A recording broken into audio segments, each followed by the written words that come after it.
गंमत. काय लिहिलं बेटा मी आता सांगा हे वाचा. 468 गुणिला 5. काय नाही याच्या अर्धे करायचे फक्त. 4 4 दे 6 4 दे 8 4 दे आणि ही संख्या सम आहे का विषम. मग इथं काय द्यायचं शून्य. झालं उत्तर. दुसरं एक बघा.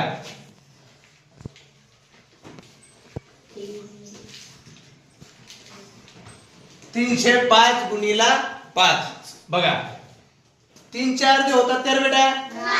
मग 2 4 दे किती 2 4 दे 1. या तिनामधला एक उरला. आता इथे झाले 10 4 दे 5.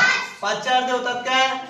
मग 4 4 दे किती 2.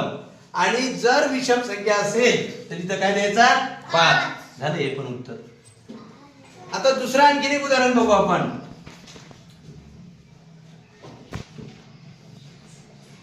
86 गुणिला 5. हे दोन अंकी तुम्हाला सोपं जाईल. 8 4 दे 4 6 4 दे आणि इथं काय द्यायचा शून्य. कधी द्यायचा जर संख्या सम असेल तर 0. जर संख्या विषम असेल तर 5. 5 गुणण्याची गंमत ध्यानात आली तुम्हाला. आलं लक्षात तुम्हाला. देऊ आता गणित. ठीक आहे ओके.